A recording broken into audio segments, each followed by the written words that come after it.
Hapa ni Morogoro, maeneo ya CCT. Ujumbe wangu ni ule ule wa kila siku. Ukitaka kupata kazi nzuri, lazima ukubali kulipa gharama ambayo inahitajika kwenye kile kitu ambacho unakihitaji, chochote kile. Hitaji kusomesha mtoto kwenye shule nzuri,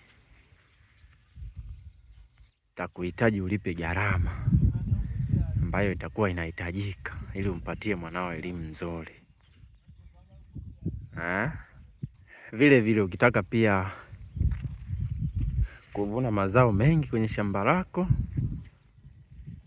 ni lazima ukubali kulipa gharama ambayo itakuwa inaendana na kile unachokitaka. Iwezekana unataka kuvuna sana, alafu uwekezaji ukawa mdogo, tutadanganyana, uweze ukavuna. Kwa hiyo vile vile pia huku ukija uje kabisa ukijua nataka kujenga, lakini pia sio kujenga tu, kujenga na upate kitu kizuri, na kitu kizuri kinagharamikiwa kuanzia kwenye fundi unayemtumia. Lazima ukubali kulipa gharama ambayo inaendana na ubora wa kazi yake. Lakini pia material ambayo utaambiwa, kubali.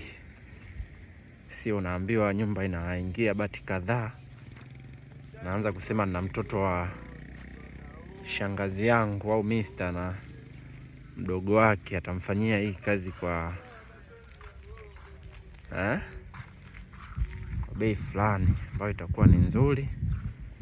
Lakini pia material hata taka kama hayo nayo yataka wewe.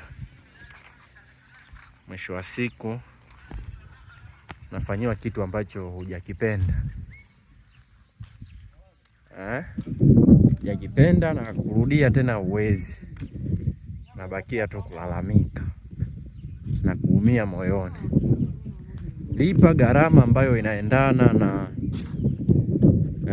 thamani unayotaka kuipata kwenye kile ambacho unakifanya. Usinunue material ya milioni 20 afu unataka fundi wa 500,000 au wa milioni 1. Hicho kitu pia utakachokipata kitakuwa kinaendana na fundi wa 500,000 au wa milioni 1. Sababu na uhakika fundi ambaye anathamini kazi yake hawezi akashika kazi ambayo itakuwa haina master kwake. Hatukomai sana na bei, tunafanya kitu kulingana na mteja wetu, pate kitu kizuri, lakini pia tusimuumize kwenye bei. Karibuni sana.